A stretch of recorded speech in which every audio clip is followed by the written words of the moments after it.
Hello guys, कैसे हैं आप लोग। उम्मीद है कि सब कुछ अच्छा होगा और आपकी लाइफ में सब कुछ ठीक चल रहा होगा। तो अभी जो मैंने अपने प्रीवियस कुछ वीडियो डाले थे उस पे आप लोगों ने ये बोला था कि मतलब कुछ लोगों ने ऐसा बोला था कि हम प्रिपेयर कर रहे हैं सीयूईटी के लिए, नीट के लिए। तो बायोलॉजी के कुछ चैप्टर्स अगर क्योंकि मैंने अभी रिसेंटली पढ़े थे, तो अगर उन्होंने बोला अगर मैं कुछ पढ़ा सकूँ तो मैं पढ़ा देता हूँ। तो इसलिए मैंने डिसाइड करा है कि क्लास 12th का जो हमारा फर्स्ट चैप्टर है हम आज उसको शुरू कर लेते हैं। और फिर ऐसे धीरे धीरे करके अगर आपको पसंद आया और आपने सपोर्ट किया तो हम आगे भी कंटिन्यू करते रहेंगे। ठीक है। मैं एक बात पहले बता देता हूँ कि मैं कोई प्रोफेशनल टीचर तो नहीं हूँ, but still I try my best कि जितना हो सकता है मैं उतना आपको एक्सप्लेन करूँ, है ना। और आपको भी अगर कोई डाउट है या कुछ भी ऐसी चीज़ लगती है कि मतलब आपको समझ नहीं आ रहा है या जो भी है, तो you are free to ask comment करके, या किसी भी तरीके से। मैं अपना फ़ोन नंबर भी इस पर शेयर कर दूँगा अगर आप लोग बोलोगे तो you can approach me and get it clear. तो ठीक है गाइस, विदाउट फर्दर डिले हम शुरू करते हैं हमारा फर्स्ट टॉपिक। हमारा फर्स्ट टॉपिक बायो का, क्लास 12th का, जैसा कि आप सबको पता है। यह है रिप्रोडक्शन इन ऑर्गेनिजम्स। अब ये जो चैप्टर है, चाहे आप नीट के लिए प्रिपेयर कर रहे हो या सीयूईटी के लिए कर रहे हो, दोनों में ही इसका बहुत ज़्यादा मतलब वेटेज रहता है ना। इससे क्वेश्चन, स्पेशली जैसे शॉर्ट क्वेश्चन टाइप इससे काफ़ी आते हैं। तो मैं आपको ये रिकमेंड करूँगा कि इसको आप अच्छे से करके जाना, ठीक है, क्योंकि ये बहुत स्कोरिंग बैठ है आप लोगों के लिए। तो ठीक है, हम NCERT line by line cover करेंगे और मैं आपको एक्सप्लेन भी करता जाऊँगा। अगर उसमें कुछ कुछ मतलब कुछ ऐसी चीज़ें हैं जो मतलब मुझे समझाने वाली लगेंगी तो मैं आपको बताता जाऊँगा। यहाँ वीडियो में भी मैंने आपको साइड में दिख रहा होगा, मैंने एनसीईआरटी का पीडीएफ लगा दिया है। मैं तो सजेस्ट करूँगा अगर आपके पास बुक है तो आप जो है अपनी एनसीईआरटी साइड बाय साइड खोल लो तो बहुत ज़्यादा हमें ईज रहेगी। ठीक है, तो शुरू करते हैं। तो फर्स्ट लाइन हमारी ये है कि each and every organism can live only for a certain period of time. The period from birth to the natural death of an organism represents its life. कि मतलब एक ऑर्गेनिज्म है, उसकी बर्थ से लेकर के डेथ के जो बीच का टाइम है वो सारा उसकी लाइफ, ठीक है, जो उसका जीवन काल है, जिस तरह की लाइफ है, ठीक है। तो लाइफ स्पैन, इन्होंने ये बोला है कि life span is the period between death and life of a person, और उसको हम सिग्निफिकेंट पीरियड ऑफ टाइम, ये एक हमारा कंसिडरेबल पीरियड ऑफ टाइम होता है, ठीक है। तो life span of a few organisms are given in figure 1.1. Several other organisms are drawn for which you should find out their life spans and write in the spaces provided. कि अब life span हर organism का अपना अलग होता है, humans का अलग होता है और एनिमल्स का अलग होता है। एनिमल्स में भी मतलब बटरफ्लाई का अलग, फ्रूट फ्लाई का अलग, जो कि आगे दिया हुआ भी है, हम फिर डिस्कस करेंगे। Examine the lifespans of organisms represented in figure 1.1. Isn't it both interesting and intriguing to note that it may be as short as a few days or as long as a few thousand years? Between these two extremes are the lifespans of most other living organisms. You may note that lifespans of organisms are not necessarily correlated with their sizes। कि मतलब ऐसा नहीं है कि अगर कोई organism बहुत बड़ा है तो उसका लाइफ स्पैन ज़्यादा होगा या कोई छोटा है तो बहुत कम होगा। ये तो बहुत ऑब्वियस सी बात है। The sizes of crows and parrots are not very different, yet their lifespans show a wide difference. Similarly, a mango tree has a much shorter lifespan as compared to a peepal tree। ठीक है, size इनका comparable है लेकिन फिर भी life span में बहुत difference है, ठीक है। Whatever be the lifespan, death of every individual organism is certainty, that is, no individual is immortal except single-celled organism। मतलब ये तो बहुत ऑब्वियस चीज़ है कि हर इंसान को मरना है, तो डेथ तो ऑब्वियस है हर लिविंग ऑर्गेनिज्म के लिए, except for unicellular organism because they divide and continue to grow. ठीक है, ठीक है, आगे पढ़ते हैं। Why do we say there is no natural death in single-celled organisms? Given this reality, have you ever wondered how vast number of plant and animal species have existed on Earth for several thousands of years? There must be some processes in living organisms that ensure this continuity. Yes, we talk about reproduction, something that we have taken for granted। कि मतलब अब हम ये करेंगे कि जितनी species होती हैं वो अपने आप को सस्टेन करके कैसे रखती हैं एनवायरनमेंट में, ऐसा वो रिप्रोडक्शन के थ्रू करती हैं, ठीक है। अच्छा, अब यहाँ पे मैंने कुछ जैसे वैसे एग्जाम्स में आ जाता है कभी कभी कि कुछ आपके जो ऑर्गेनिजम्स हैं उनका लाइफ स्पैन मैं आपको बता देता हूँ। जैसे बटरफ्लाई का 1 to 2 वीक्स होता है, फ्रूट फ्लाई का 1 मंथ होता है, काव का 25 ईयर्स है, बनाना प्लांट का 25 ईयर्स है ना, बनियन ट्री का 300 ईयर्स है, टॉर्टॉइस का 150 ईयर्स है ना। तो ऐसे इस तरीके से आप ये 4-5 याद रख लो, यही मेजरली आते हैं। तो अब हम नेक्स्ट पेज पे मूव ऑन करते हैं। यहाँ पे आपका एक इन्होंने टेबल बना के दिया हुआ है जहाँ पे मतलब आपको लाइफ स्पैन आप इसमें आपको करना है। तो एलिफेंट का यहाँ पे है तो उसका 60 to 70 ईयर्स होता है, रोज का अराउंड 10 ईयर्स होता है, डॉग का 25 ईयर्स होता है, बनियन ट्री, काउ, और ये सब में कुछ फील्ड है और कुछ मैंने आपको बता दिया। ठीक है, तो ये आप कर लो। तो हम रिप्रोडक्शन की डेफिनेशन पे आ जाते हैं, जो इसकी एक्चुअल डेफिनेशन है। Reproduction is defined as a biological process in which an organism gives rise to young ones similar to itself. The offspring grow, mature, and in turn produce new offspring. Thus, there is a cycle of birth, growth, and death. Reproduction enables the continuity of the species generation after generation. तो इसमें यह है कि जो continuity of species होती है वो reproduction की वजह से ही होती है। और एक ऑफस्प्रिंग है, वो बड़ा हुआ, उसने ग्रो किया, फिर वो रिप्रोडक्टिवली एक्टिव स्टेज में आया, फिर उसने रिप्रोड्यूस करा, और इसी तरीके से ये साइकिल कंटिन्यूसली चलता रहता है। उसके बाद ये है कि there is a large diversity in the biological world and each organism has evolved its own mechanisms to multiply and produce offspring.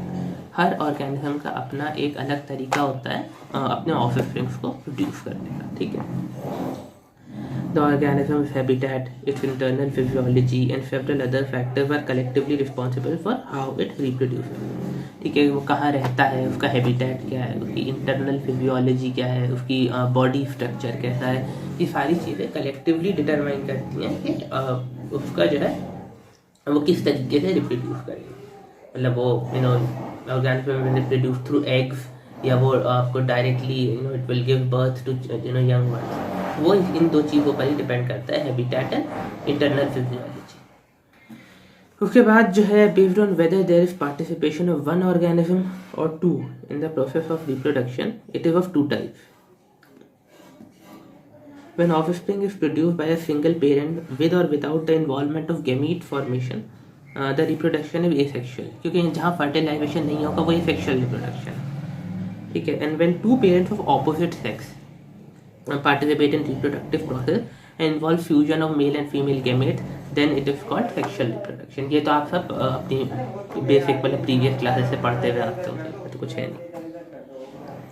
ठीक है, अब हम पहले हमारा जो 1.1 आर्टिकल है हम ए सेक्शुअल रिप्रोडक्शन के बारे में पढ़ेंगे। ये भी वैसे काफ़ी बार हम पढ़ चुके हैं पहले। तो in this method a single individual parent is capable of producing offspring. As a result, the offspring that are produced are not only identical to one another but also exact copies of their parent. अब आपको ये याद रखना है कि sexual reproduction का जो product होता है वो अपने पेरेंट से थोड़ा डिफरेंट होता है. They are similar to their parents but not identical, right.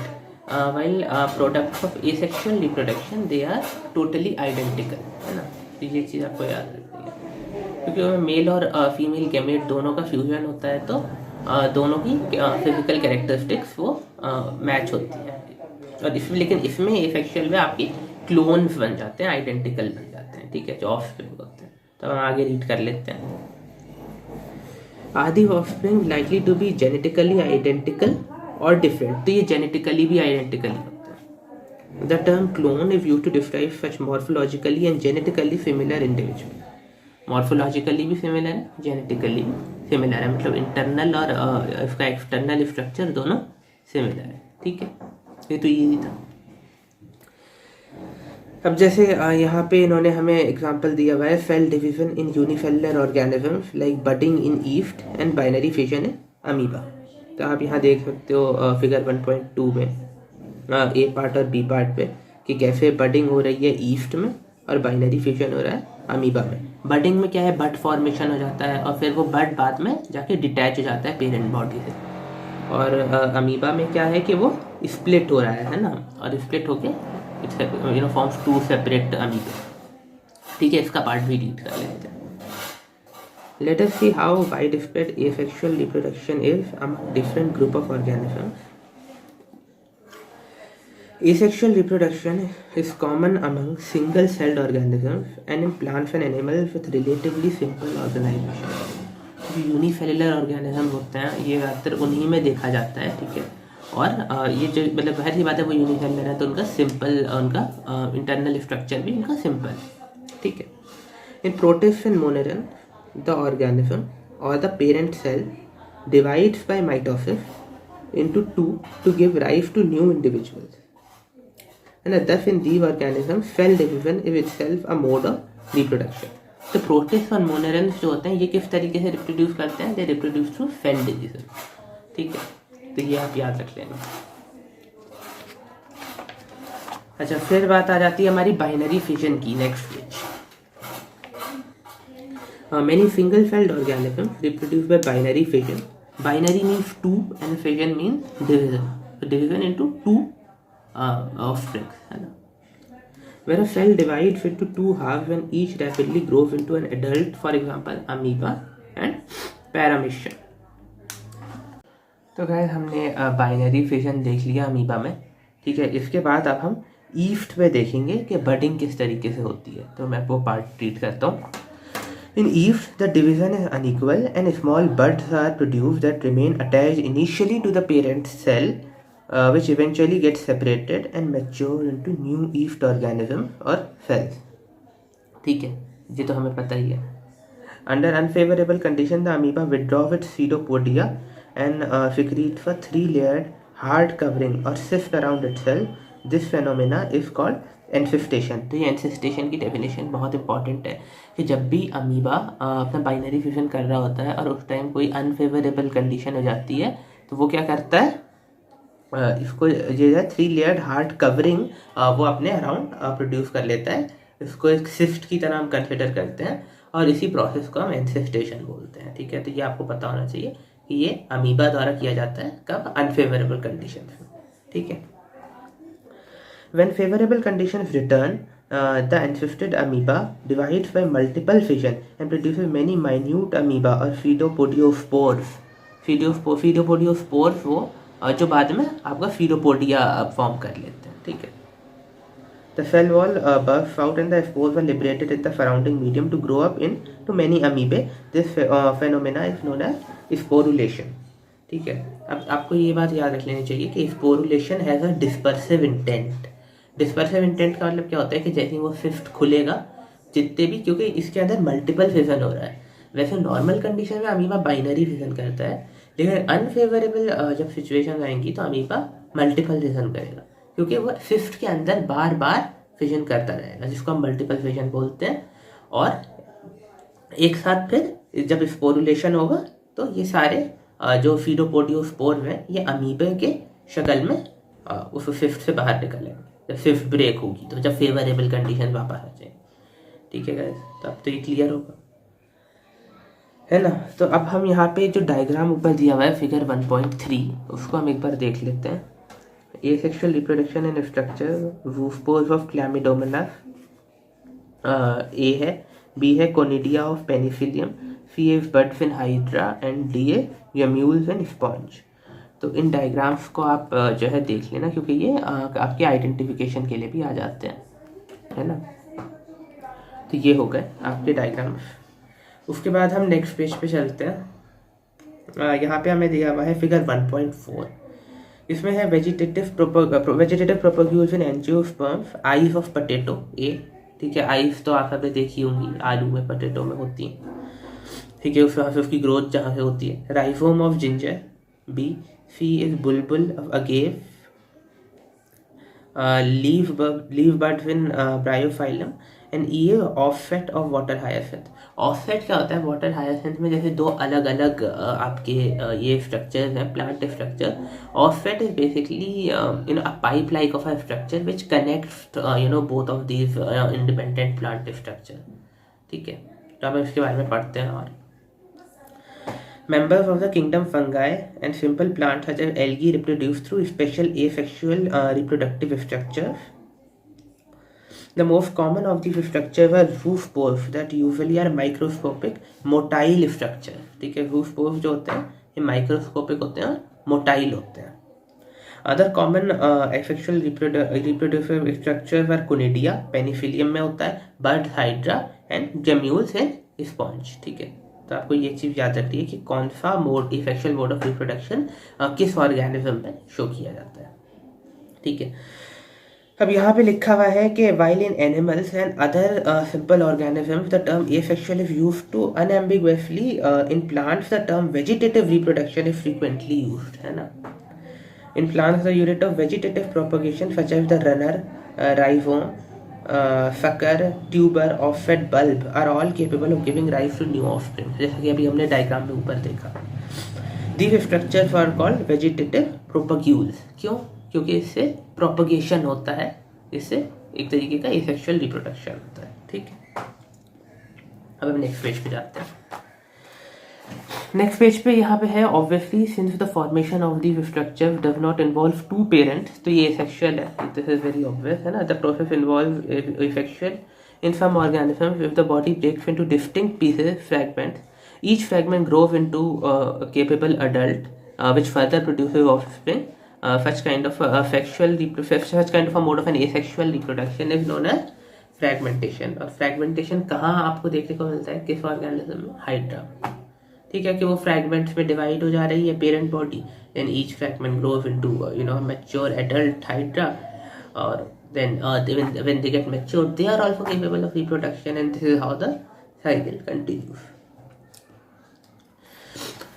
फिर हम यहाँ पे हम नेक्स्ट पैरा पे आ जाते हैं. टेरर ऑफ बंगाल का ये जो पैरा है हमारा. You have must have heard about the scourge of the water body for about the terror of Bengal. This is nothing but the aquatic plant water hyacinth which is one of the most invasive weed found growing wherever there is standing water. जहाँ जहाँ standing water होता है वहाँ वहाँ water hyacinth की growth हो जाती है. Guys, it drains oxygen from the water which leads to the death of fishes. ये ऑक्सीजन को ड्रेन कर देता है जो भी उसमें वाटर में होती है, इसीलिए इसकी ग्रोथ को हमें प्रिवेंट करना चाहिए for the sustainable growth of the aquatic life and their conservation. अच्छा, you may find it interesting to know that this plant was introduced in India because of its beautiful flowers and shape of leaves. क्योंकि उस time किसी को इतना idea नहीं था कि इस तरीके से इन्वेसिव हो जाएगा, तो उन्होंने उसकी ब्यूटी से अट्रैक्ट होकर उसको ग्रो कर लिया. Since it can propagate vegetatively at a phenomenal rate and spread all over the water body in a short period of time, it is very difficult to get rid of them. अब तो वैसे काफ़ी advancement हो गए, तो उन्होंने काफ़ी industries में भी काफ़ी ऐसी चीज़ें डेवलप हो गई हैं to get rid of the pesticides which are targeted to water hyacinth. But still क्योंकि उसकी ग्रोथ बहुत ज़्यादा होती है तो उसमें दिक्कत होती है, उसके प्रोपोगेशन उसका बहुत जल्दी हो जाता है. ठीक है, तो इसके बाद गाइस हम नेक्स्ट पैरा पे आते हैं. नेक्स्ट पैरा में है कि are you aware plants like potato, sugar cane, banana and ginger and how are they cultivated. तो बेसिकली ये जितने भी हैं इनमें नोड फॉर्मेशन होता है. ठीक है, तो अभी हम देख लेते हैं पढ़ के. Have you seen small plants emerging from the buds called eyes of the potato tuber from the rhizome of banana and ginger. When you carefully try to determine the site of origin of the new plantlets in the plants listed above, you will notice that they invariably arrive from the nodes present in the modified stems of these plants. When the nodes come in contact with damp soil or water, they produce roots and new plants. तो इस तरीके से nodes का एक बहुत important role होता है इनके रिप्रोडक्शन में. ठीक है, अगर नोड्स नहीं होते तो इनको रिप्रोडक्शन इनका नहीं हो पाता. वैसे ही हम ब्रायोफाइलम में देख लेते हैं. Adventitious buds rise from the notches present at the margins of the leaves of Bryophyllum. This ability fully exploited bye Gardner's and farmers for commercial propagation of such plant. ऐसा होता है कि अब उनको जो है मास स्केल पे growth करनी होती है, तो ये जो प्रॉपर्टी होती है इसकी ब्रायोफाइलम की, उसका वो बहुत ज़्यादा यूज़ ले लेते हैं और उससे उनका कुछ उन्हें आर्टिफिशियली कुछ ऐड नहीं करना होता और उसकी नेचुरल टेंडेंसी के थ्रू ही उसका मास प्रोडक्शन हो जाता है. तो इसको हम ऐसे ही बोल सकते हैं कि मास प्रोडक्शन के लिए इसको एक्सप्लॉइट किया जाता है. तो ये है. इसके बाद है it is interesting to note that asexual reproduction is the common method of reproduction in organism that have a relatively simple organisation. ये तो हमने फर्स्ट लाइन में ही पढ़ लिया था. like algae and fungi, and that is shift to sexual method just before the onset of adverse conditions, है ना guys? तो इस पे आप क्वेश्चन ये पूछ रहे हैं why sexual reproduction favoured under such condition. तो इसका रीज़न यही है कि सेक्सुअल रिप्रोडक्शन में जैसे मास फॉर्मेशन नहीं होता। जैसे अगर आपका सेक्सुअल रिप्रोडक्शन में आप देखो तो एक मास फॉर्मेशन हो जाता है, उसके बाद जैसे एडवर्स कंडीशन है तो वो ग्रो नहीं कर पाते जो जिस चीज़ का मास फॉर्मेशन हुआ है। तो सेक्सुअल रिप्रोडक्शन में जो ऑफस्प्रिंग होता है वो पेरेंट बॉडी के अंदर डेवलप होता है, तो वो आउटर एडवर्स क्लाइमेट से अनअफेक्टेड रहता है, unlike the case of your asexual reproduction. ठीक है, तो आपको बात समझ आ गई। अच्छा, अब इसमें यह है कि only on the other hand only sexual mode of reproduction is present in most of the higher animals. जितने भी हायर एनिमल्स हैं इंक्लूडिंग ह्यूमंस, उनमें सेक्सुअल रिप्रोडक्शन होता है। तो अब जो हमारा नेक्स्ट आर्टिकल है वो है सेक्सुअल रिप्रोडक्शन ही है, तो इसको पढ़ते हैं।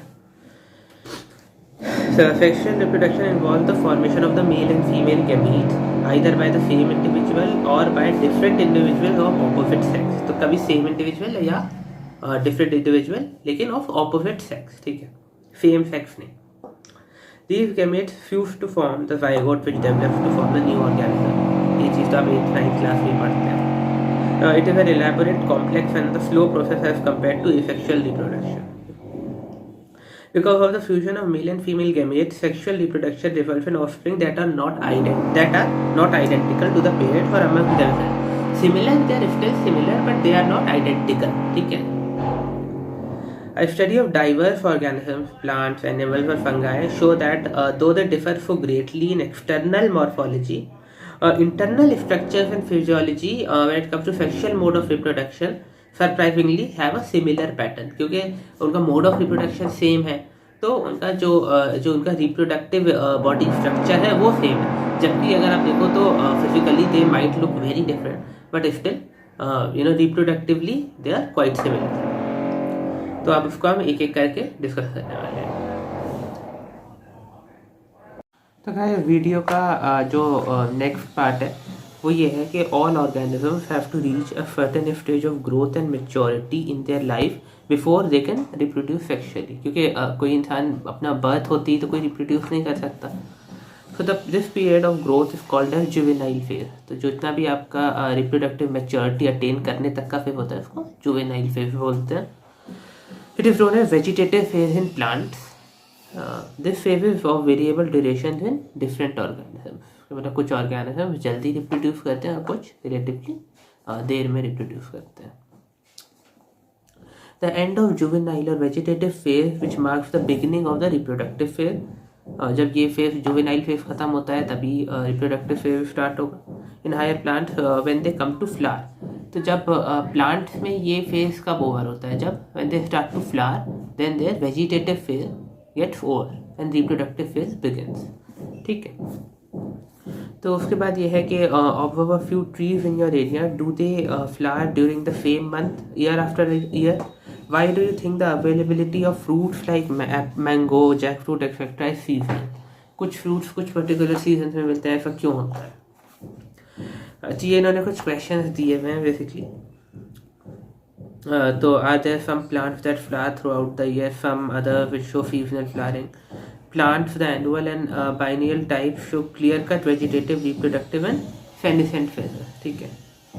A few plants exhibit unusual flowering phenomena. Some of them, such as bamboo species, flower only once in their lifetime, generally after 50 to 100 years. तब यहाँ पे दो एग्जाम्पल्स आपको याद रखने हैं जो हमेशा PYQ में पूछा जाता है। एक तो आपका है बैम्बू और एक है आपका स्ट्रॉबिलेंथस कुंतियाना, जिसको हम नीलकुरंजी भी बोलते हैं। ठीक है, तो इन दोनों का लाइफ स्पैन हमेशा मतलब इनका पूछा जाता है कि इनका कितने देर कब कब ये फ्लावर करते हैं, है ना। और इस पे क्वेश्चन, इन दोनों में से किसी एक पे क्वेश्चन आपको अक्सर एग्जाम्स में PYQ में देखने को मिलता है। तो इस पार्ट को एक बार रीड कर लेते हैं। A few plants exhibit unusual flowering phenomena. Some of them, such as the bamboo species और the Bambusa vulgaris, क्योंकि कभी कभी यहाँ पे वो Bambusa vulgaris जो कि इसका साइंटिफिक नेम है, इस नाम से उसको दे देते हैं और फिर जिनको नहीं पता होता तो वो समझ नहीं पाते। So we have to know कि इसका जो साइंटिफिक नेम है बैम्बू का, वो है आपका Bambusa vulgaris। है ना, flower only once in their lifetime generally after 50 to 100 year, कि मतलब 50-100 साल में ये सिर्फ एक बार फ्लावर करते हैं, इसका मतलब इनकी फ्लावरिंग बहुत ज़्यादा रेयर है, ठीक है। अच्छा, उसके बाद ये है कि another plant known as Strobilanthes kunthiana Neelakurinji flowers once in 12 years. तो ये आपको पीरियड याद रखना है कि उसका 50 to 100 है बैम्बू का, और इसका 12 ईयर्स है। As many of you would know, this plant flowered during the September-October 2006, है ना, उसके बाद भी अभी किया है, लेकिन ये पुराना डेटा है 2006, है ना। Its mass flowering transformed large tracts of hilly areas in Kerala, Karnataka and Tamil Nadu into blue stretches and attracted a large number of tourists। इसके जो फ्लावर्स होते हैं वो ब्लू होते हैं, they are very attractive and fragrant as well। उनकी जो smell होती है वो भी बहुत अच्छी होती है।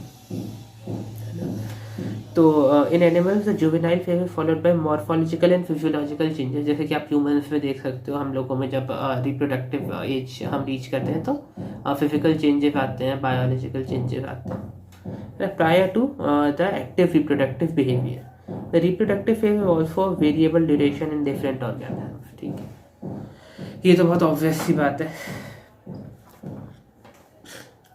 अच्छा, तो अब यहाँ पे ये है कि among animals for example birds they lay eggs all through the year और is it a seasonal phenomena. यहाँ पे इन्होंने कुछ क्वेश्चंस दिए गए हैं हमें। What about other animals like frogs and lizards, you will notice that birds living in nature lay eggs only seasonally, however birds in captivity can be made to lay eggs throughout the year. क्योंकि वो naturally तो वो seasonally करेंगे, लेकिन पाउल्ट्री farms में जब वो होते हैं तो वहाँ पे हमें उनको जो कमर्शियल पर्पस के लिए उनको कमर्शियलाइज किया जाता है, तो उनको इस तरीके से मतलब उनको ज़्यादा बार ब्रीड करवाया जाता है through artificial means, and this also causes ill effect on their health as well. इससे उनको बीमारियाँ और भी उन्हें बहुत तरीके की प्रॉब्लम्स हो जाती हैं, और इससे जो आपका जो भी ऑफस्प्रिंग होगा ये उसकी हेल्थ पे भी इफेक्ट डालेगा ऑब्वियसली, है ना। तो इसके बाद ये है कि in this case laying eggs is not related to reproduction but is a commercial exploitation for human welfare. Human welfare इसलिए क्योंकि अगर एग्स होंगे तो वो ह्यूमंस का ही वेलफेयर है, ह्यूमंस को उससे न्यूट्रिशनल वैल्यू मिल रही है। The females of placental mammals exhibit cyclical changes in the activity of ovaries and accessory ducts as well as hormones during the reproductive phase, ठीक है। जो एनिमल में जो फीमेल्स होती हैं उनको साइक्लिकल चेंजेस होते हैं, जिसको मेंस्ट्रुएशन भी बोलते हैं। In non-primate animals like cows, sheep, rats, dogs, etc., such cyclical changes during reproduction are called oestrus cycle, whereas in primates, monkeys, apes and humans is called menstrual cycle। तो ये चीज़ आपको याद रखनी है कि नॉन प्राइमेट्स में इन cyclical changes को ओस्ट्रल cycle बोलते हैं, और प्राइमेट्स में इसको मेंस्ट्रुअल साइकिल बोलते हैं। प्राइमेट्स में यहाँ इन्होंने मंकी, एप्स, ह्यूमंस वगैरह को कंसिडर किया है, तो ये ओस्ट्रल साइकिल और मेंस्ट्रुअल साइकिल पे भी आपको क्वेश्चन आ सकता है। इस तरीके से दे सकते हैं कि अगर एक नॉन प्राइमेट का है तो उसमें क्या होगा, ओस्ट्रल साइकिल होगा, मेंस्ट्रुअल होगा, तो ओस्ट्रल होगा, है ना, तो वो चीज़। इसके बाद है many mammals specially those living in natural wild condition exhibit such cycles only during the favourable seasons in their reproductive phase and therefore are called seasonal breeder, कि कुछ सीजनल ब्रीडिंग करते हैं ना, क्योंकि थ्रू आउट ब्रीडिंग तो possible नहीं है, वो तो बस आपको आर्टिफिशियल मीन्स ही करवाई जाती है। So many other mammals are reproductively active throughout their reproductive phase and hence are called continuous breeder। क्योंकि जैसे फॉर एग्जाम्पल आप ह्यूमंस को देख लो, humans are continuous breeder, right. Humans किसी भी वक्त मतलब किसी भी मतलब उनका कोई पर्टिकुलर सीजन नहीं होता रिप्रोड्यूस करने का, है ना, तो वो चीज़। लेकिन वहीं अगर आप फॉर एग्जाम्पल आप आर्कटिक बर्ड्स ले लो, आर्कटिक बर्ड्स जो हैं ये इनमें आपकी सीजनल ब्रीडिंग होती है ना, तो ये चीज़, तो ये आपको पता होना चाहिए कि कौन कौन से सीजनल ब्रीडर्स हैं और कौन कौन से कंटिन्यूअस ब्रीडर्स हैं। एटलीस्ट एग्जाम्पल्स तो आपको थोड़े पता होने चाहिए। फिर है that we all grow old is something that we recognise, but what is meant by growing old? The end of reproductive phase can be considered as one of the parameters of old age. They are concomitant changes in the body like slowing of metabolism during the last phase of lifespan. Old age ultimately leads to death। तो ये यही है कि old age का क्या parameter है, आप कैसे समझोगे कि अब आपकी ओल्ड एज आ गई। तो ओल्ड एज का एक सबसे बड़ा पैरामीटर ये होता है कि आप रिप्रोडक्टिवली इनएक्टिव हो जाते हो। That is a very big parameter indicating old age और senescence stage. In both plants and animals, hormones were responsible for the transition between the three phases. Three कौन सा? जुवेनाइल फेज, रिप्रोडक्टिव फेज और last में आपका senescence phase. ठीक है. Interaction between hormones and certain environmental factors regulate the reproductive processes and the associated behavioral expression of organisms. क्योंकि हर stage में behavioral expression अलग होता है. वेजिटेटिव में, जुवेनाइल में अलग होगा, सेनेसेंस में अलग होगा, रिप्रोडक्टिव में अलग होगा. अच्छा, अब इवेंट्स क्या क्या होते हैं सेक्सुअल रिप्रोडक्शन में. ये एक पैराग्राफ है, हम पढ़ लेते हैं, काफ़ी इंपॉर्टेंट है. After attainment of maturity, all sexually reproducing organisms exhibit events and processes that have remarkable fundamental similarity. जो sexual reproduction है वो तो similar है ही सबका. Even though the structure associated with sexual reproduction are indeed very different, but structures are different, but the process of sexual reproduction is similar or same. So the events of sexual reproduction, though elaborate and complex, follow a regular sequence. Sexual reproduction is characterized by the fusion of male and female gametes. Right, through the formation of zygote, embryogenesis. Embryogenesis is generation of embryo. ठीक. For convenience, these sequential events may be grouped as under pre-fertilization, fertilization and post-fertilization event. Pre-fertilization event वो जो fertilization से पहले हुए हैं और post-fertilization event वो जो fertilization के बाद में होता है. ठीक है. तो पहले हम pre-fertilization events के बारे में देख लेते हैं. So these include all the events of sexual reproduction prior to the fusion of gametes. The two main pre-fertilization events are gametogenesis and gamete transfer. Gametogenesis, as the name suggests, मतलब gamete का generation, और फिर gamete transfer, gamete का transfer. ठीक है. तो जाहिर सी बात है, पहले gamete generate होगा तभी तो उसका transfer होगा. फिर हम पढ़ते हैं पैराग्राफ को. As you are already aware, gametogenesis refers to the process of formation of two types of gametes, male and female. Gametes are haploid cells. अगर आप देखो gametes की जो ploidy होती है वो n होती है. n मतलब वो haploid है, ploidy. 2n मतलब diploid है. ठीक. So if in some algae the two gametes are so similar in appearance that it is not possible to categorize them into male and female gametes. Humans के case में तो ऐसा नहीं है, लेकिन कुछ ऑर्गेनिज्म ऐसे हैं जिनमें बहुत similar mail and female gamete होती हैं. So similar that it is difficult to categorize them and classify them as male and female. अच्छा, they are hence called homogametes or isogametes. ठीक है. However, in a majority of sexually reproducing animals, the gametes produced are of two different types, जिसको हम क्या बोलते हैं? हेट्रोगैमीट. तो जो जितने भी ऑर्गेनिज्म ऐसे हैं जिनमें हेट्रोगैमीट्स हैं उनको हम क्या बोलेंगे? हेट्रोगैमस एनिमल्स. और वो होमोगैमस जिनमें सेम काइंड ऑफ गैमीट. तो इस पैराग्राफ को हम पूरा रीड कर लेते हैं. In such organisms, the male gamete is called the anthrozoid or sperm, and female is called the egg or ovum. Male को anthrozoid और फीमेल को egg और ovum. ठीक है. तो अब हम सेक्सुअलिटी इन ऑर्गेनिजम्स के बारे में बात करेंगे. तो sexual reproduction in organisms generally involve the fusion of gametes from two different individuals, but this is not always true. From the recollection of example studied in class 11, you can identify cases where self-fertilization is observed. Of course, citing such examples in plants is easy. तो अब हम self fertilisation के कुछ examples देखने वाले हैं. ठीक है. तो सबसे पहले हम ये देखेंगे कि प्लांट्स जो होते हैं, plants have both male and female reproductive structure in the same plant bisexual और on different plants unisexual. In several fungi and plants, terms such as homothallic and monoecious are used to denote the bisexual condition, and heterothallic and dioecious are the terms used to describe the unisexual condition.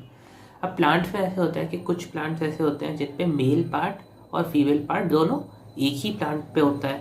ठीक है. और कुछ plants ऐसे होते हैं जिन पे male part और female part अलग अलग प्लांट स्ट्रक्चर्स के ऊपर होता है. ठीक है. उसी बेसिस पे हम डिसाइड करते हैं कि हम उसको होमोथैलिक बोलेंगे या फिर हेट्रोथैलिक बोलेंगे. अच्छा, अब इसमें यह है, in flowering plant the unisex male flower is staminate, that is it bear stamens. ठीक है. तो वो स्टेमेंस बेयर करता है, इसलिए उसे हम स्टेमिनेट बोलते हैं. while the female is pistillate or bearing pistils. In some flowering plants, both male and female flowers may be present on the same individual or on separate individuals. ठीक है, तो मतलब वही बात के मतलब it could be either homothalous or heterothalous. Some examples of monoecious plants are cucurbits and coconut, and of dioecious plants are papaya and date palm. अब ये एग्जाम्पल्स जो हैं आपके होमोथैलस हेटेरोथैलस के, ये बहुत इंपॉर्टेंट है और ये हर साल एग्जामिनेशन में आते भी हैं. तो ये आप याद रख लेना कि मोनोशियस का कुकुरबिट है, कोकोनट है, वही डाइशियस में पपाया है, डेट पाम है, और भी बहुत एग्जाम्पल्स हैं, but these are easy to remember. अच्छा, अब इन्होंने नेक्स्ट जो हमारा पैराग्राफ है इसमें ये है कि are individual of all species either male और female, you probably even make a list of several unisexial animal species. Earthworm, sponges, tapeworm and leech are typical example of bisexual animals that possess both male and female reproductive organs and are hermaphrodites. अब hermaphrodites कौन से organism होते हैं? जिन organism में male और female part एक ही organism के अंदर होता है. ठीक है, ऐसे ऑर्गेनिजम्स को हम क्या बोलते हैं? हर्माफ्रोडाइट. इसकी एग्जांपल हो गई आपकी टेपवर्म, लीच, अर्थवर्म. ठीक है, उसके बाद यहाँ पे cockroach is an example of a unisexual species, क्योंकि कॉकरोच में male cockroach and female cockroach are different. अब ये ऐसे होता है कि जिसपे जो भी ऐसे ऑर्गेनिज्म हैं जिनका मेल और फीमेल अलग अलग है, तो ऐसे ऑर्गेनिजम्स को वो जो है हम इसको ऐसे एज्यूम कर सकते हैं कि वो हेटेरोथैलस है. अच्छा, अब जो नेक्स्ट पैराग्राफ है हमारा वो है about cell division during gamete formation. अब गैमीट फॉर्मेशन में सेल डिवीजन होता है, वो तो हम सबको पता है. गैमीट की प्लॉइडी क्या होती है? एन होती है, यानी हैप्लॉइड है वो. ठीक है, तो अब हम देखेंगे इस पैराग्राफ को पढ़ के. Gametes in all heterogametic species are of two types, male and female. Gametes are haploid though the parent body from which they arise may be either haploid और डिप्लॉइड. पेरेंट बॉडी डिप्लॉइड भी हो सकती है और haploid भी हो सकती है. ठीक है, ये कॉमन परसेप्शन होता है कि पेरेंट बॉडी डिप्लॉइड है, लेकिन पेरेंट बॉडी हैप्लॉइड भी हो सकती है. ठीक है, haploid parent produces gametes by mitotic division. अब वो ऐसी बात है, अगर जो पेरेंट बॉडी है वो हैप्लॉइड है तो उसका माइटोसिस होगा, मियोसिस नहीं होगा. क्योंकि जो माइटोसिस होता है वो माइटोसिस में आपका जो नंबर होता है of chromosome that is same. Mitosis है equational division, meiosis is reductional division. Meiosis में reduction on number of chromosome होता है, तो उसके पास पहले से ही वो हैप्लॉइड है, तो जो उस पर गैमीट में उसकी जो है वो गैमीट भी हैप्लॉइड रहेगा. तो इसलिए यहाँ पे उसके पास माइटोसिस के अलावा कोई और ऑप्शन नहीं होता एक आपके पास एक हैप्लॉइड पेरेंट के पास. और भाई जो डिप्लॉइड पेरेंट्स हैं उनका तो वैसी बात है, उनका मियोसिस होगा, रिडक्शनल डिवीजन होगा, 2n से n हो जाएगा, है ना. अच्छा, तो अब हम देखते हैं नेक्स्ट पैराग्राफ में. Several organism belonging to Monera, fungi, algae and bryophyte have haploid plant body, but an organism belong to pteridophyte, gymnosperm, angiosperm and most of the animals including human being the parental body is diploid. ज़्यादातर में diploid होती है, पर Monera, fungi, algae और bryophyte में क्या होती है? हैप्लॉइड होती है. अच्छा, अब it is obvious that meiosis the reductional division has to occur if a diploid has to produce haploid gamete. ठीक है, अब नेक्स्ट पेज पे हम आ जाते हैं. यहाँ पे इन्होंने फिगर 1.6 अगर आप देखो तो यहाँ पे इन्होंने डाइवर्सिटी दिखाई है सेक्सुअल ऑर्गेनिजम्स के बीच में. तो जैसे यहाँ पे बाइसेक्सुअल एनिमल अर्थवर्म दिखाया है, वैसे ही यहाँ पे यूनिसेक्सुअल एनिमल कॉकरोच दिखाया है. अब जैसे यहाँ पे है monoecious plant Chara, dioecious plant Marchantia, bisexual flower, sweet potato. तो ये सब डायग्राम आइडेंटिफिकेशन के लिए भी आ जाते हैं, तो आप प्लीज़ इन्हें देख लेना. फिर हमारा टेबल 1.1 है, ये बहुत इजी सा टेबल है. इस पे बस आपको डिप्लॉइड और हैप्लॉइड में आपके क्रोमोसोम नंबर पूछा है. तो ऐसी बात है, अगर ह्यूमन बींग्स में जैसे अगर डिप्लॉइड में 46 है तो हैप्लॉइड में 23 हो जाएगा, हाफ हो जाएगा उसका. हाउस फ्लाई में अगर क्रोमोसोम डिप्लॉइड में 12 है, हैप्लॉइड में 6 हो जाएगा. तो वैसे ही अगर हैप्लॉइड में हाफ हो जाएगा, डिप्लॉइड में डबल हो जाएगा. तो उसी तरीके से ये टेबल कंप्लीट कर लेना. अच्छा, उसके बाद अब इस टेबल में एक और पैराग्राफ है इस टेबल के नीचे. मतलब diploid organism specified cells called the meiocytes the gamete mother cell undergo meiosis. ठीक है, तो डिप्लॉइड जो ऑर्गेनिज्म होते हैं उनमें क्या होता है? मियोसाइट्स, जिनको गैमीट मदर सेल भी बोलते हैं, उनमें मियोसिस होता है. At the end of meiosis only one set of chromosome gets incorporated into each gamete. ठीक है। तो जब मियोसिस होता है तो only one set of this chromosome get incorporated into each gamete, मतलब हर गैमीट को एक सेट ऑफ क्रोमोसोम ही मिलता है, ठीक है। अच्छा, अब यहाँ पे जो नेक्स्ट पार्ट है हमारा वो है गैमीट ट्रांसफर पे। गैमीट ट्रांसफर कैसे होता है, हमने देखा था कि दो मेजर पार्ट हैं, गैमीटोजेनेसिस और गैमीट ट्रांसफर। तो गैमीटोजेनेसिस तो हमने अभी देखा, गैमीट ट्रांसफर अब हमें देखना है कि किस तरीके से उसके गैमीटोजेनेसिस होने के बाद उसका ट्रांसफर हो। तो यहाँ पे यहाँ लिखा हुआ है, अगर हम एनसीईआरटी पढ़ते हैं पहले, फिर मैं आपको उसका मतलब मीनिंग एक्सप्लेन कर दूंगा आपको। After their formation male and female gametes must be physically brought together to facilitate fusion. Exceptions are a few. In a majority of organisms, male gamete is motile and the female is stationary. Though इसमें exceptions भी हैं, लेकिन this is the major trend. Exceptions are a few fungi and algae in which both types of gametes are motile. Exceptions है इसके, fungi है, algae है ना, तो लेकिन major case यही है कि मतलब जो मेल गैमीट होता है वो आपका मोटाइल होता है, जो फीमेल गैमीट है वो स्टेशनरी है। अच्छा, so there is a need for a medium through which the male gamete move. In several simple plants like algae, bryophytes and pteridophytes, water is the medium through which the gamete transfer takes place. अब इसमें एक ये होता है कि algae, bryophyte, pteridophyte में water के through gamete transfer होता है। तो अब इसका एक डिसएडवांटेज जो होता है वो ये होता है कि आपका जैसे वाटर पे आपको you have to produce a large number of gametes, क्योंकि जब आप वाटर में गैमीट्स प्रोड्यूस करते हो तो this is not necessary that all gametes will reach the female body, है ना। तो some gametes will get dispersed with water, तो उस चीज़ का भी ध्यान रखना पड़ता है। गैमीट्स का नंबर यहाँ पे मिलियंस में होता है, बहुत ज़्यादा होता है, and still the chances of fertilisation are not 100%। तो ये इसका डिसएडवांटेज है वाटर में गैमीट रिलीज करने का। लेकिन जो थोड़े प्रिमिटिव हमारे यहाँ पे हैं ऑर्गेनिज्म, एल्गी, ब्रायोफाइट, टेरिडोफाइट, इनमें अभी भी ऐसे ही होता है गैमीट्स का रिलीज इनटू वाटर। अच्छा, अब नेक्स्ट है a large number of male gametes however fail to reach the female gametes, जो हमने अभी बात करी। To compensate this loss of male gametes during transport, the number of male gametes produced is several thousand times the number of female gametes produced. ठीक है, तो ये उनकी ज़रूरत है, वरना फर्टिलाइजेशन हो ही नहीं पाएगा, सारे गैमीट इधर उधर हो जाएंगे वाटर के साथ। तो अब नेक्स्ट पेज पे हम आते हैं। In seed plant pollen grains are the carriers of male gametes and ovule has the egg.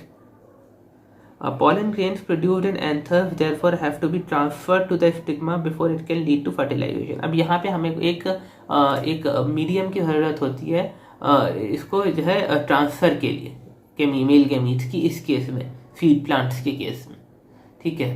तो वहाँ पे तो वाटर ने एज अ मीडियम एक्ट कर दिया था, लेकिन यहाँ पे हम वाटर भी नहीं कर सकते, यहाँ पे हम कुछ एजेंट्स की हेल्प लेते हैं फर्टिलाइजेशन को करवाने के लिए। अच्छा, in bisexual that is self fertilising plant. Bisexual self fertilising क्यों उन्हें बोला गया है, क्योंकि इन प्लांट में मेल और फीमेल गैमीट एक ही उसमें है प्लांट में, तो फिर उसका जो है एक ही प्लांट से ही उसका फर्टिलाइजेशन हो जाता है, from male gamete to female gamete transfer हो जाता है ना। तो वो एक ही प्लांट में वो हो जा रहा है पूरा फर्टिलाइजेशन का प्रोसेस, इसलिए इसे यहाँ पे सेल्फ फर्टिलाइजिंग प्लांट बोला गया है ना। तो गाइस इसके बाद peas transfer of pollen grains to the stigma is relatively easy as anthers and stigma are located close to each other. Pollen grains soon after they are shed come in contact with stigma. But in cross-pollinating plants, including dioecious plants, a specialized event called pollination facilitates the transfer of pollen grains to the stigma. So this process wherein the pollen grains are transferred to the stigma is known as pollination. ठीक है, ये pollination बहुत essential है यहाँ पे। अगर pollination ही अगर हो रहा है प्लांट में, तभी उसका आगे उसकी ग्रोथ हो पाएगी। अच्छा, in dioecious animals since male and female gametes are formed in different individual, the organism must evolve a special mechanism for gamete transfer, जो एजेंट्स यूज करके हम अभी बात कर रहे थे। Successful transfer and coming together of gametes is essential for the most critical event in sexual reproduction, the fertilisation. ठीक है, अच्छा, अब बहुत से लोगों में जो है ये कन्फ्यूजन होती है कि आपका मतलब जैसे उन्हें ये कन्फ्यूजन होती है कि जैसे जो प्लांट्स होते हैं उनमें भी किस तरीके से हम एक कॉमन प्रोसीजर नहीं ले सकते कि सारे प्लांट्स में एक ही तरीके से हमारा पॉलिनेशन होता है, सब में डिफरेंट होता है। यूनिसेक्सुअल में आपने देखा अलग तरीके से होता है, बाईसेक्सुअल सेल्फ फर्टिलाइजिंग होते हैं उनमें अलग तरीके से होता है।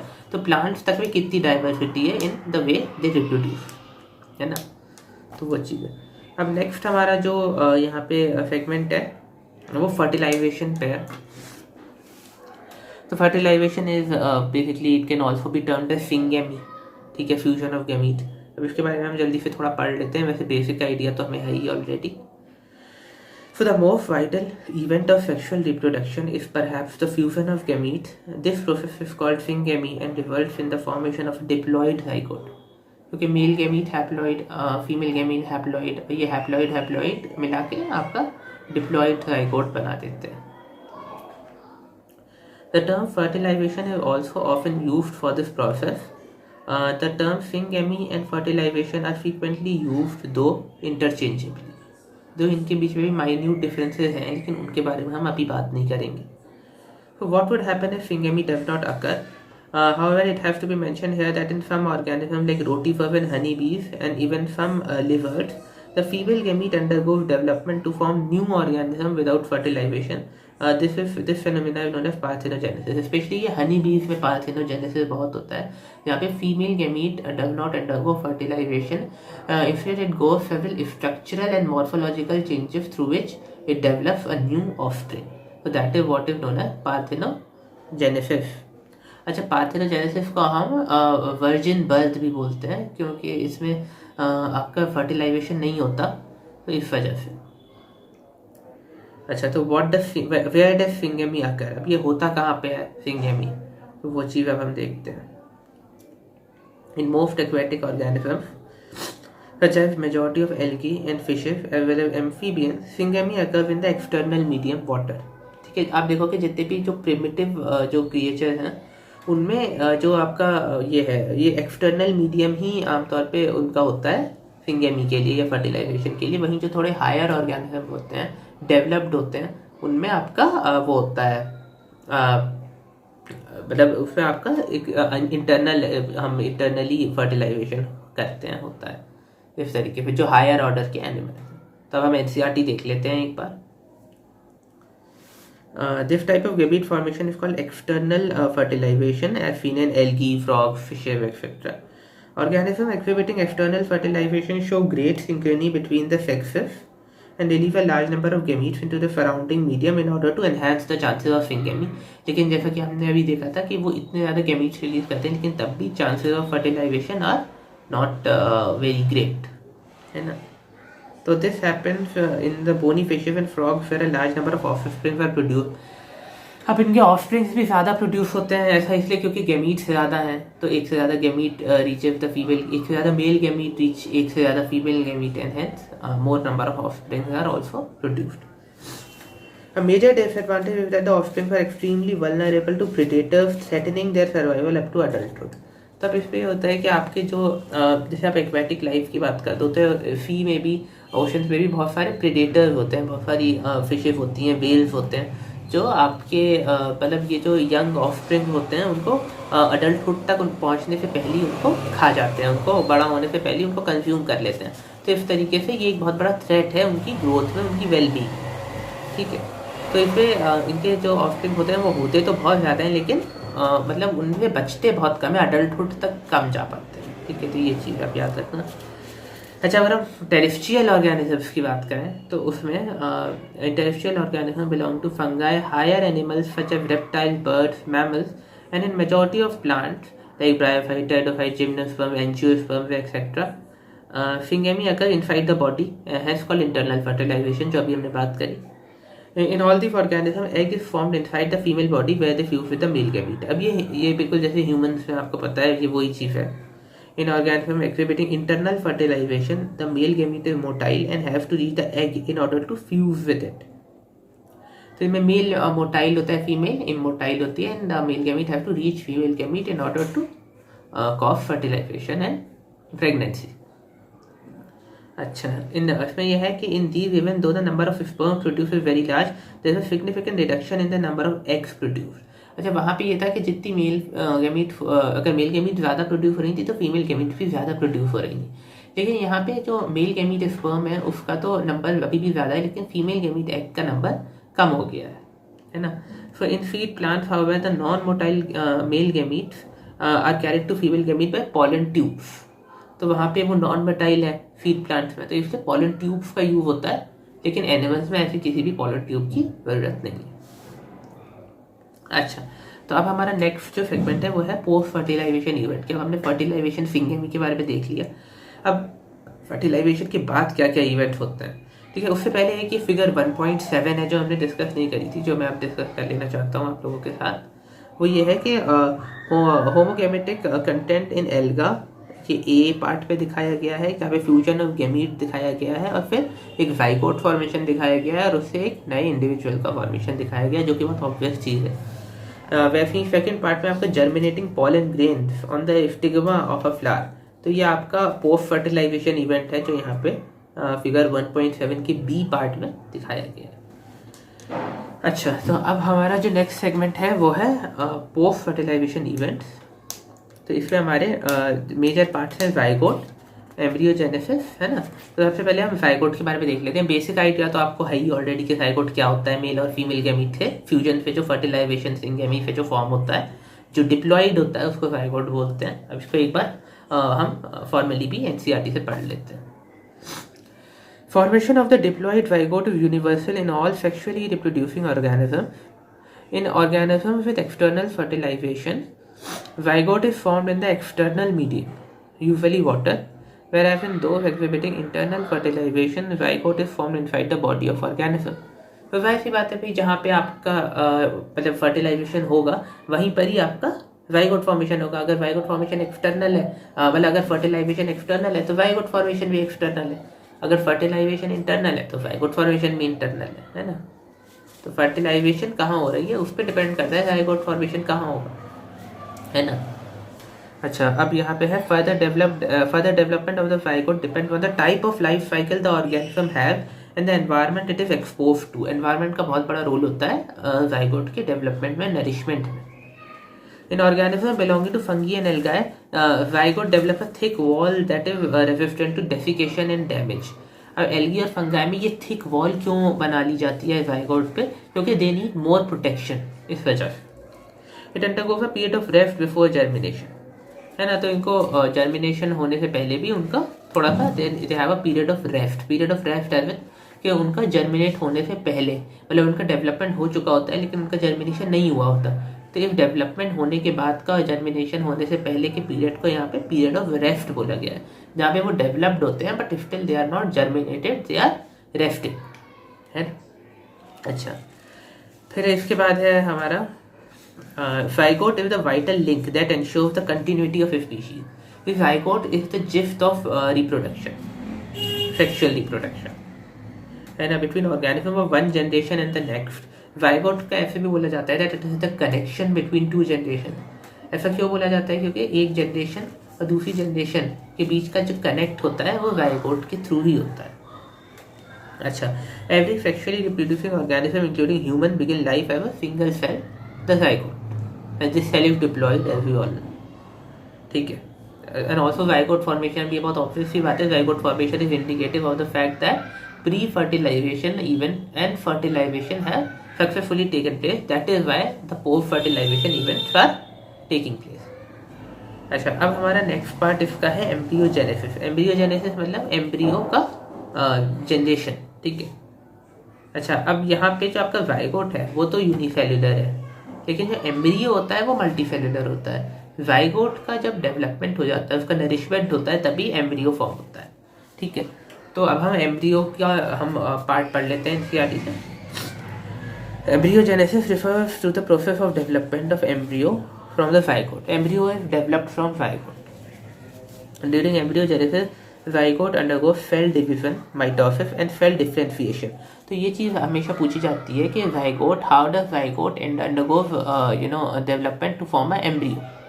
तो it undergo cell division and cell differentiation, ये दोनों चीज़ें आपको याद रखनी है। जाइगोट का सेल डिवीजन होता है और सेल डिफरेंशिएशन होता है, तभी वो एक एम्ब्रियो फॉर्म करता है। अच्छा, while cell division increase the number of cells in the developing embryo, cell differentiation help groups of cells to undergo certain modification to form specialized tissue and organs to form an organism. तो अब यहाँ पे cell division और cell differentiation की significance क्या है? जो cell division होता है, सेल डिवीजन से क्या होता है, नंबर ऑफ सेल्स बढ़ जाते हैं, जितना डिवाइड होगा सेल उतने ज़्यादा नंबर ऑफ सेल्स बढ़ेंगे। लेकिन यहाँ पे सेल डिफरेंशिएशन जो कि और ज़्यादा इंपॉर्टेंट है, उसमें क्या होता है, ग्रुप ऑफ सेल्स जो होते हैं वो डिफ्रेंशिएट हो जाते हैं, उनको एक फंक्शन असाइन कर दिया जाता है, ठीक है। तो इसको सेल डिफरेंशिएशन बोलते हैं। और सेल डिफरेंशिएशन के थ्रू जो सेल्स हैं उनमें कुछ मॉडिफिकेशंस भी होते हैं फंक्शन असाइन करने के साथ साथ, ठीक है। तो हमने जाइगोट देख लिया, एम्ब्रियोजेनेसिस देख लिया। अब एक हमारा कॉन्सेप्ट बचता है, हम चैप्टर की लास्ट पार्ट पे आ रहे हैं, ओविपेरस एंड विविपेरस। अब इसका भी बेसिकली आपको पता है, the egg laying animals are oviparous and those fish give birth to young ones are viviparous, है ना। फिर भी एक बार हम इसको पढ़ लेते हैं, है ना। Animals are categorised to oviparous and viviparous based on whether the development of the zygote takes place outside the body of the female parent और इनसाइड, ठीक है। That is whether they live fertilised unfertilised egg और give birth to young ones. Oviparous are the ones which give oviparous are the ones which lay eggs, है ना। तो oviparous animals the reptiles and birds, the fertilized eggs are covered by hard calcareous shell and are laid in a safe place in the environment. अब question वो exam में आपको ऐसे देते हैं कि जो एग का जो शेल होता है वो कैसा हो, किस चीज़ का होता है, so that is basically a calcareous shell. अब वो यहाँ पे आपको थोड़ा क्वेश्चन को थोड़ा ट्विस्ट कर देते हैं, जब आपने उसको इस तरीके से याद रखा हुआ है कि ओविपेरस प्लांट्स में इस तरीके से होता है, लेकिन वो एक्चुअली कैल्शियस शेल में जो है, मतलब वो आपको एक एग का एग्जाम्पल देके आपसे वही चीज़ इनडायरेक्टली पूछ लेते हैं। तो आपको याद रखना है कि एग का जो शेल है मेरा वो it's a calcareous shell basically, है ना। तो वो चीज़ okay. So in after a period of incubation young ones hatch out. तो इंक्यूबेशन का जो पीरियड होता है, आपने देखा होगा जैसे hen sits on her eggs, तो वो क्या कर रही होती है, वो इंक्यूबेट कर रही होती है अपने एग्स को, है ना। तो इंक्यूबेशन वो पीरियड होता है जब जाइगोट एम्ब्रियो में फॉर्म हो रहा होता है, ठीक है। सेल डिवीजन, सेल डिफरेंशिएशन, ये सब कुछ हो रहा होता है। तो उस प्रोसेस को ओविपेरस एनिमल्स में हम इंक्यूबेशन बोलते हैं। That incubation is very much necessary for the hatching of eggs. If you won't incubate the eggs won't hatch, है ना, वो चीज़। अच्छा, अब यहाँ पे लिखा हुआ है